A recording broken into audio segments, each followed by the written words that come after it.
Hey, everybody. This is a fun conversation, and I just wanted to bring to you guys. This is my good friend, Jason Johnson. Jason and I have known each other now for several years.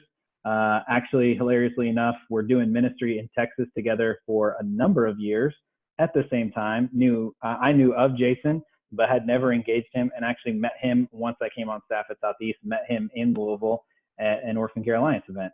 And so we first got to meet there, just got to chat that day at that event, followed up numerous times because of Jason's role with Christian Alliance for Orphans. He's just been a super supportive person for me, just an encouragement. I have stolen numerous theological ideas around foster care and adoption from Jason that I use regularly. So I appreciate that. Ones, I hope. Yes, they're good stuff. So there are many things that we use in introductory sessions for foster care and adoption families where I am basically quoting Jason Johnson to begin that time. So I think this would be fun. We just wanted to bring you just a little conversation of us just talking about kind of what's going on, what life is going on, how we are processing this, and some just thoughts on that from a spiritual perspective. In this moment, in this time. So Jason, will you take a minute, just tell everybody kind of who you are, what you do, and a little bit about your family life before we jump in? Yeah, for sure. So as Blaine said, my name's Jason, and I live down here in Texas. And my official title with the Christian Alliance for Orphans is quite long. I'll list it out, and then I'll explain what it actually means. So I get to serve as the National Director of Church Ministry Initiatives with the Christian Alliance for Orphans. And so now that's done, we'll set that aside. Basically what that means is I get to spend a lot of time with churches like yours and leaders like Blaine and teams of church leaders and organizational leaders, and just help them think through and implement some good practices to really care for foster and adoptive families, but also put measures into place to encourage more people to get involved. I also get to write a lot, develop resources, and speak at different foster care adoption events and conferences, and encourage families wherever they are on their journeys. And my background is pastoral ministry, on staff at churches and in church planting in Houston, and that ultimately led me to where I am now in terms of my role. So family stuff also, Blaine, like just the picture of our family real quick right now is my wife and I, Emily, have been married 17 years, and we have 4 daughters. 14, 12, 10, and 8 years old this month. Our 8-year-old was our very first foster placement when she was a few days old, and she ended up never leaving. And so was put in the position almost 2 years in where she needed to be adopted. And so it was our privilege to do that. And then we've had other little girls come and go over the course of the last several years. But the last 3 or 4 years of our journey have actually involved having young moms and their babies live with us. And so we went from God will do whatever you want us to do. We'll follow you to the ends of the earth as long as it fits in this tiny little comfortable box, which was infant baby girls. Our other daughters were 6, 4, and 2 when we started fostering. And so we felt pretty confident. We knew how to keep little girls alive, right? We got a 6 and 4 and 2-year-old girl. We could probably do it a 4th time. So God, we'll do whatever you want us to do as long as it's this, a little baby girl. And looking back, of course, in hindsight, we see now that at the time he said, okay, I'll make that deal with you. But I'm not going to tell you what's going to come 4 or 5 years from now, because infant baby girl little box evolved into young moms and their little babies. And so that has been the last 3 or 4 years of our foster care journey. Yeah. I mean, I tell people a lot. I mean, I'm sitting in the position I am today because we said yes to be respite providers, like 8 or 9 years ago to a family. And, that evolved into like becoming a domestic adoptive family, both my wife and I working in foster care, and then me coming on staff at Southeast. And so I it's not a warning, but it is a kind of like it can kind of take over a lot of what your life is all about. I think when you kind of step in just a little by little into fostering and adopting, I mean, the families that we engage with at our church here are just incredibly passionate about it because they have seen both the challenges and the beauty of it at the same time, and they want others to engage it too, which is Yeah, really really cool. no doubt. I mean, even the time we're living in right now, where everyone's asking, what's the new normal going to be, and when can we get back to normal, right? And we all probably somewhere inside understand whatever normal it is that we're going to get back to is probably not going to be the normal that we used to know. There's going to be a new normal, and that's been true all along for foster and adoptive families. I mean, when they stepped in to this, a whole new normal kicked in, right? You now know things you can never unknow, and you've seen things you can never unsee, and you've experienced and felt things that many people haven't through this journey. And you're right, it touches every aspect of your life. More than you would have ever imagined. And as you said, there's a lot of hard involved with that, but there's also a lot of really beautiful things involved with that, for sure. So, and I'm hopeful and confident that the same will even be true in this unique season we're in now, as we all move towards whatever the new normal will be. Yeah, it's hard, but um, there's probably going to be a lot of beautiful, good, new things that come from it. I'm hopeful. So. Yeah, I mean, I think you have to see that, and I think it's that same. There's a lot of research out there now on kind of resiliency and how kids can kind of come through on the other side of trauma and challenges and adverse experiences. And this is that same kind of thing that like we have to believe that there is hope and resiliency on the other side as kids kind of come through these experiences. So yeah, I think that's absolutely true. So. I mean, we won't make this a super long conversation, but I think, one of the questions I've just been processing myself and I think all of us are kind of going through, even just as a check-in of kind of what have you seen in your own self, in your family, in kind of engaging with other church leaders of just what are some of the kind of hard things you feel like people are experiencing maybe emotionally and spiritually just as they're kind of addressing this new normal, so to speak. That's a good question. I think a couple of things have really risen to the surface in most conversations in terms of what's been maybe most difficult, but then there's also been a couple of things that have risen to the top in terms of what's been like some of the unexpected joys in this and the unexpected blessings even. I'll start with that side. A lot of people we're hearing from them, they're saying, one unexpected thing from this that we've really enjoyed has been the slightly slower pace of life, right? It's we're not running our kids to volleyball and to soccer and this and that and this and that. And, we're at the stage of life personally right now where most of our normal evenings were filled with shuttling kids around to different things. And that's gone now. And so just being able to sit around the table and eat a meal or just slightly slower. So there's some things that people have really found this is a hidden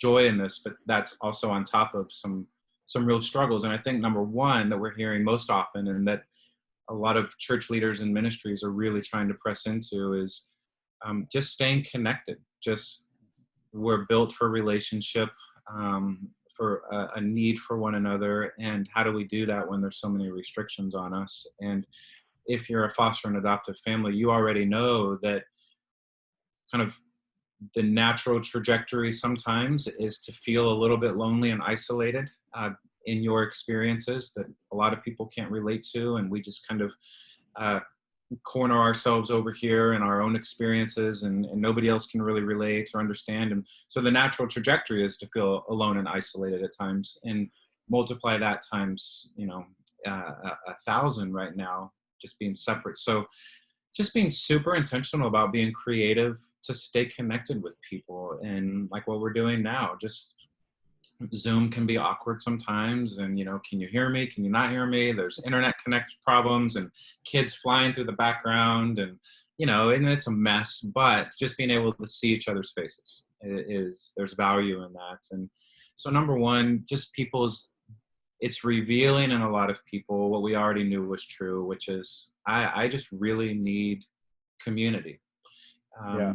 And so as you guys, even as a large church that serves many people, and you as a ministry leader make those opportunities available, I just really encourage people to take advantage of them. I mean, if for no other reason, to jump on and see other human beings' faces other than your spouse and your kids or yourself, and be reminded there's other people out there in the world like you. And then number two, there's a lot of talk about fear right now, and I've been processing through, do I feel afraid, or is it a different emotion I feel? And frankly, I don't know that I'm afraid of a lot of things right now. I think I'm more on this trajectory of it's not fear, it's curiosity mixed with a little bit of anxiety, right?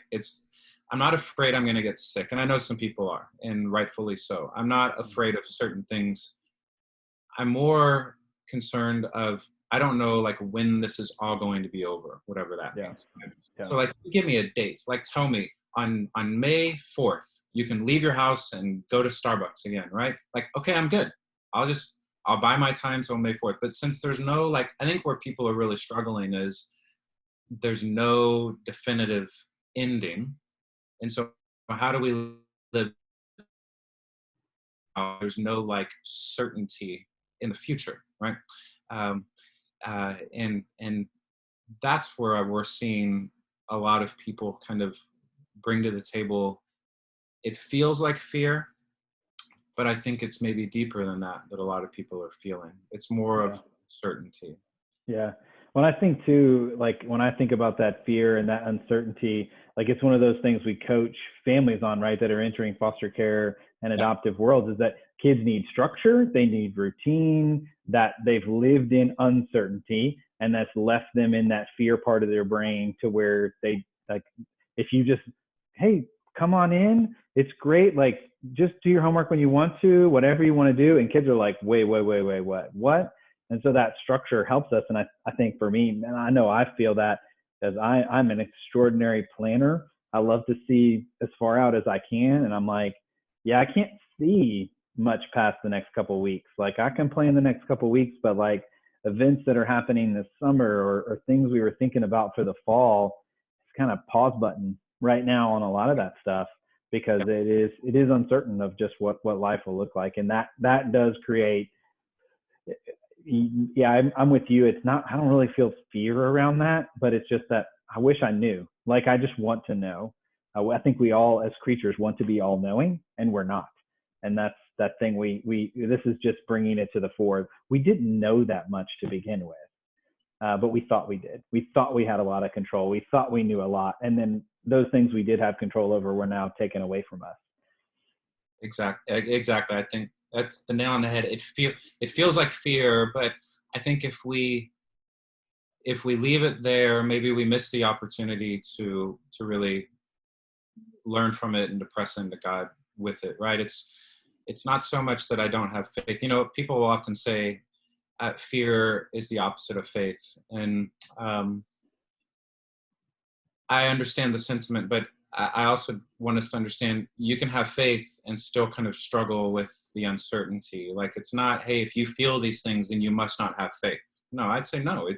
I think these emotions and these questions are part of the faith journey. And we see Jesus even interact with people who are feeling these emotions, and he doesn't condemn them for it necessarily, right? He kind of shepherds them through it. And we all know, or many of us may have heard, that the most consistent command throughout Scripture, we often think of commands like love your neighbor and don't do this and don't do that, but the number one command in Scripture is do not fear. And the beautiful thing about that is that anytime an angel or a prophet or God or Jesus himself says that, it's really in the context of something really powerful that's happening, and so we go to the shepherds, and the angel appears at the birth of Jesus, and they're terrified, and the first words from the angel are, hey, don't be afraid, I bring you good news, right? There's something really powerful and beautiful happening. And so I think sometimes when we might feel that fear or the uncertainty or the question, we have the opportunity to kind of press into what's true about God and what's true in his word, and be reminded, you know what?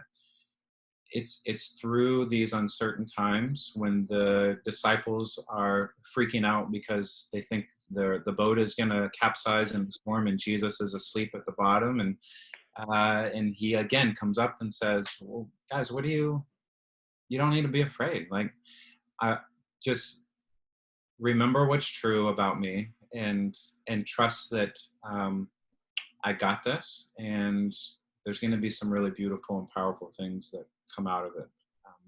And so that's where we're trying to lean, like, for us as a family, as ministry leaders, as working with churches and families, let's continue to lean into what we know is true about who God is, that he never leaves us out to hang. He never is surprised by anything. He never finds us in a situation and is taken back like, oh my gosh, I didn't expect this, right?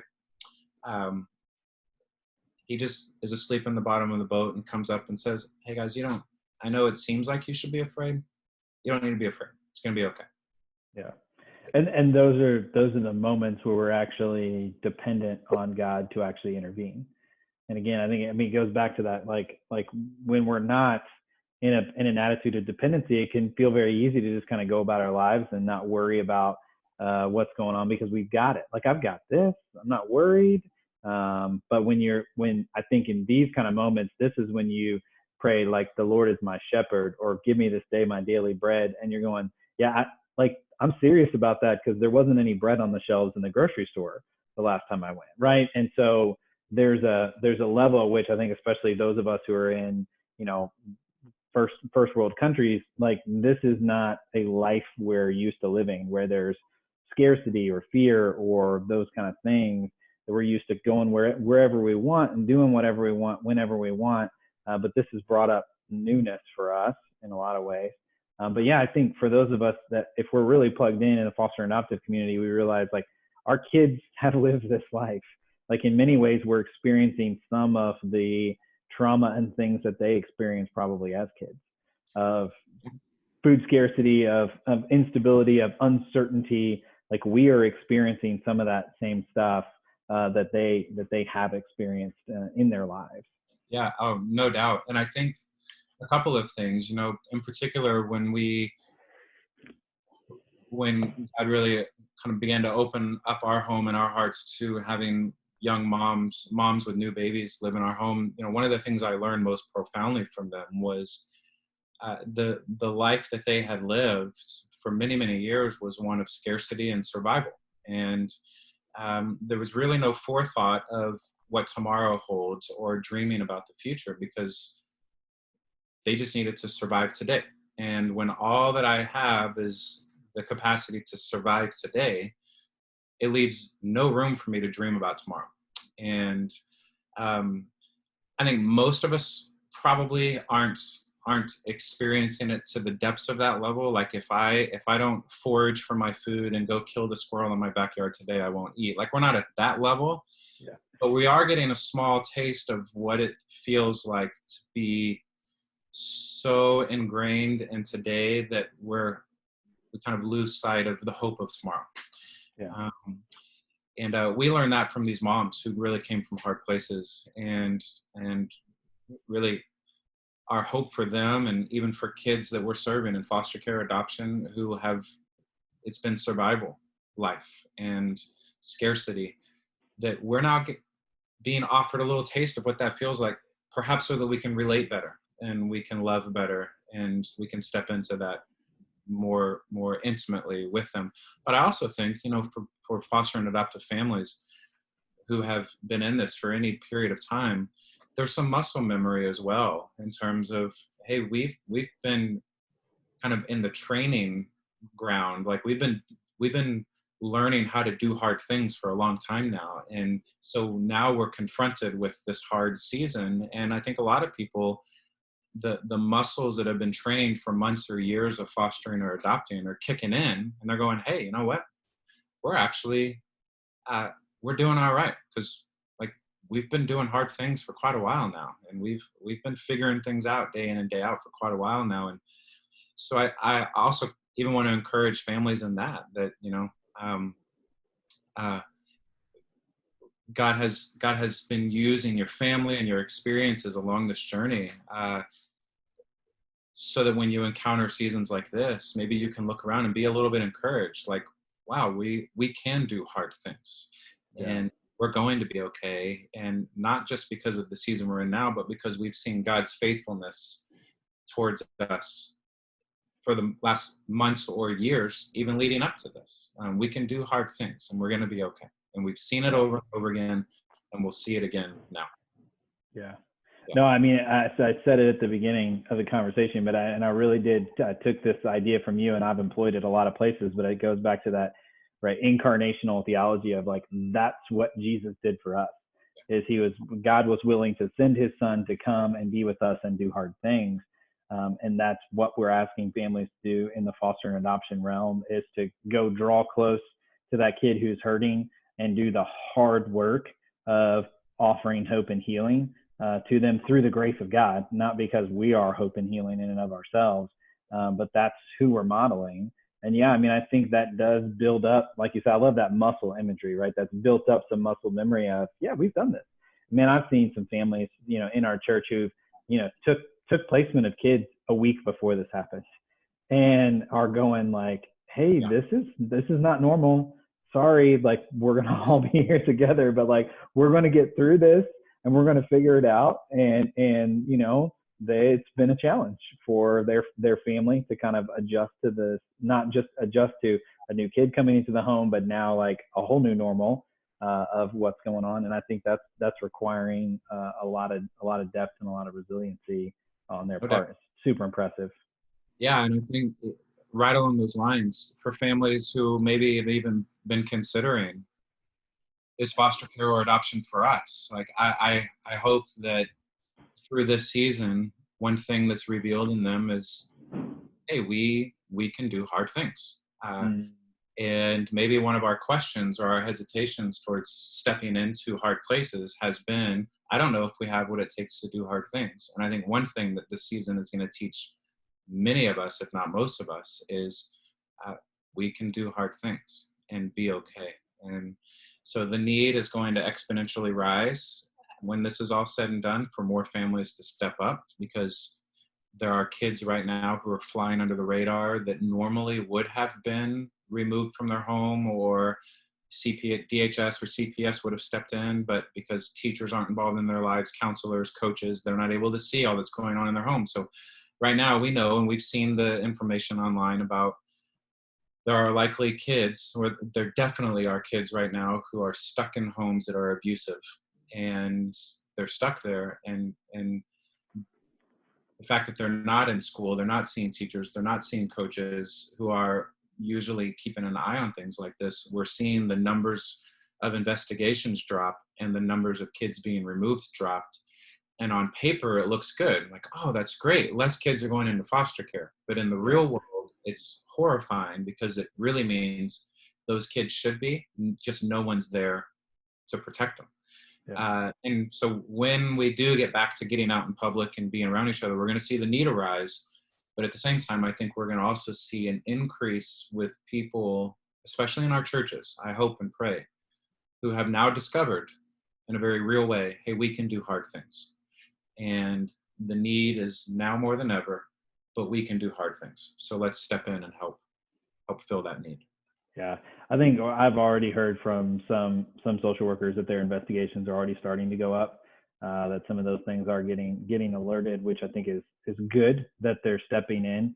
But yeah, I think you have to put yourself in the picture of, like, I was already struggling as a parent to parent well, and my life was stressful, and now I've lost my job and my kids are home all day long, and I'm having to figure out school for them and all this kind of stuff, and my stress level just went up 1,000 times. And like if we're trying to do that with still having jobs and still having like an amount of security about our lives, if I was already in an insecure place, I've now gone down a rabbit hole of stress and insecurity as a family, that now a lot of that has come into the surface and being acted out, right, in domestic violence, in neglect of kids and those kind of things. And yeah, you're right. Like, we're not seeing it, but we need to. And there's a challenge right now, I think, with I've felt a sense of families are a little too distracted to kind of hear the message of, hey, are you interested in being a foster adoptive parent? Like, that's not a message that I'm pushing out a lot right now, because I don't think people are there. But I think your words are very true of, like,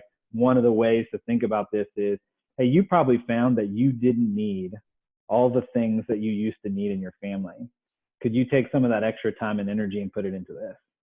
And say, like, you know what, we didn't think we could take on another kid before because we were looking at all the soccer practices and baseball practices and stuff we were doing. And we realized, you know what, we didn't need that, that our family was doing better because of it. And man, I tell you, the number of families I've talked to who have said their kids are loving the time together. They're loving the connection, that so many families are like cocooning again, like they did when they first brought kids home, and their attachment is going up because of that, and they're kind of reevaluating their whole schedule that they were doing because of this. And I think that's really just a cool thing. So absolutely, yeah. And I think one of the best questions we can ask right now is, what part of our old normal do we not want to carry with us into whatever the new normal will be? And just kind of lay everything out on the table and say, you know, what's been really good and freeing right now, that, you know, if we introduce it back in after all of this, it's just going to take away from our family to it. And those are conversations we're having right now as a family. And there's a story in First or Second Kings I read not long ago, and the paraphrase is basically, there's a foreign army encroaching on this king and his city, and he thinks he's got everything in place, and he goes to bed that night. He wakes up the next morning, and that army has encroached his walls, and he was expecting to wake up and it to not be like that, but he woke up to a situation that he was not expecting, and he starts to cry out, like, "Oh my gosh, what do I do? What do I do?" And the prophet speaks into him and says, "Hey, don't be afraid." Okay. Again, another scenario where God says, "Hey, you don't need to be afraid." And what struck me is, and I've heard it taught this way several times, is he woke up to a world, into a situation that he was not expecting, and his first natural questions were, okay, what do I do? What do I do? What do I do? Right? And so many of us kind of have been in that place of, we've woken up to a world that we don't know how to handle and we weren't expecting. What do we do? And that's my natural default is, okay, what do I have to do to fix this and to make it right, and to get scheduled and be organized, right? And our natural question, which is a good one, is what do we need to do? But what strikes me, and how I've heard it taught often, and I appreciate this, is the first thing that God tells him to do is not what to do, but what to not do. The king is saying, hey, what do we do? And the prophet says, don't be afraid. So that's been helpful for me to remember in all of my questions. What do I need to do to set up security and to set up my life and to manage things and to get organized? And maybe sometimes the first thing that God wants us to do is to not do certain things. Like, hey, don't fear, don't fall prey to believing things that aren't true about me. Don't revert to old perspectives or, old ways of thinking. Like, here's some things to not do, kind of spiritually and emotionally, but maybe also even just functionally. Like, hey, God, what do you want us to do as we move towards this new normal? Well, here's what I don't want you to do, right? Like, what are some things you can leave behind? And I think that's an equally important question for us to ask. God, what do you want us to do? But also, what should we not do? Internally, emotionally, spiritually, but also just practically, has been a helpful question for me. Yeah, I think that's really good. I think it was Kurt Thompson on one of the webinars you guys did a couple of weeks ago through CAFO, was sharing the passage that he's been thinking about from Jeremiah, where the Babylonian horde is attacking the people of Israel, and Jeremiah tells them, go into your homes, plant gardens, and eat and fellowship together. And it's like, wait, what? Like, we are under attack. We're under siege. Like this thing's going on.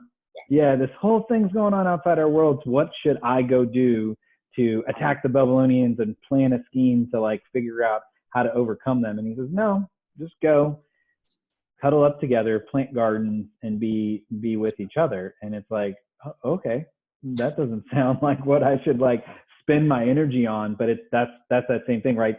Don't fear, and instead go and be and connect. And I mean, a lot of stuff you've been saying, like don't fear and connect. And that's kind of what God leaves us with, which is good advice. Yeah, I think that's probably the great title for whatever this conversation is don't fear, just connect and with each other and your families, and get creative in how you do that with from each other. Don't get disconnected from what's true about who God is, right? Like don't read all the news reports and the daily White House briefings and disconnect from what's true about who God is, that he's in control, he's good, he's merciful, and in the end he wins. Like don't disconnect from these things that will ground you in all of this. Yeah, that's cool. Any other thoughts you've got kind of just what's been meaningful or helpful to you in this moment? I love that Kings passage. I think that's a great kind of comparison for this time. Yeah, I wish I could, of course, reference it immediately, but I'm pretty sure it's Elisha, and that's been helpful for me. Like what my first and fastest question with God is, all right, what do you want me to do? And I'm just trying to listen to him say, well, before we get there, here's some things I don't want you to do. I probably going back to maybe what we talked about just a little bit before, was just not feeling the pressure, to the self-imposed pressure to operate at full capacity right now. I think that we're all emotionally a little more traumatized than maybe we fully understand. Physically, we're disconnected.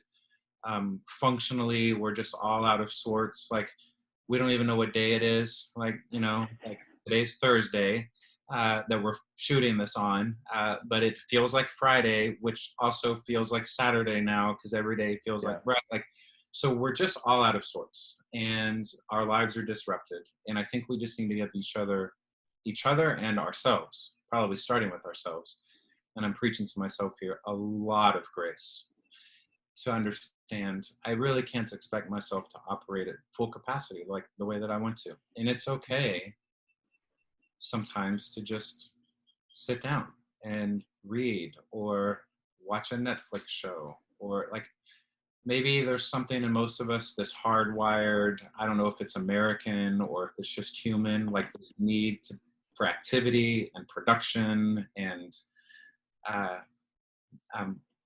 just constantly moving. And I'm really trying to press into even what Jesus does in his ministry, often with his disciples. The need is overwhelming. There's always ministry to be done. And sometimes he says to them, hey guys, I want you to go away by yourself for a while and rest. Or he'll say, hey guys, I'm going to go over there and pray, and I want you guys to stand guard so that nobody comes to bother me. Like, there's probably times when if we were around Jesus, we would think, really, right now, you're going to go rest and pray? Like, don't you know all that there is that needs to be done? And I think maybe Jesus would say, yeah, I'm fully aware of all that needs to be done. And it's because of all that needs to be done that I'm going to go rest and pray, right? I'm trying to absorb that for me, give myself a lot of grace, and really encourage other people and families to do the same. Yeah, I think that's good. Yeah, I was thinking too, last week I was reading through kind of the Jesus where he's, I'm the bread of life, right? And that passage in John comes right after he just fed all the people, fed 4,000 people, and then they show up again and they want some more food. And Jesus says, like, don't worry about the food, like feast on me, like feast on my words, feast on my teaching, feast on who I am. Like that's what real nourishment is. And that's kind of the opportunity we have when we don't have control of everything else. That's kind of the opportunity that we have. So yeah, that's good. Well, Jason, man, I appreciate your time. I appreciate you speaking into this. I know that your stuff has just always been encouraging to me and just been wise. Jason's got a great blog, jasonjohnsonblog.com. It's got some good stuff on there. some other resources if you're looking for some stuff. If you got some extra time, I'd love to know about that because I don't feel like I do. But if you got some extra time, want some stuff, I love a lot of stuff that Jason puts out. It's really encouraging, really supportive, really hopeful and helpful, which I find really, really good. So thanks, man. I appreciate your time today. It was really, really good. Absolutely. Love it. And grateful for how you guys are serving the families in your church and your community and beyond. And looking forward to being in the same room together, hopefully sooner than later. Yeah, eventually. Thanks, man.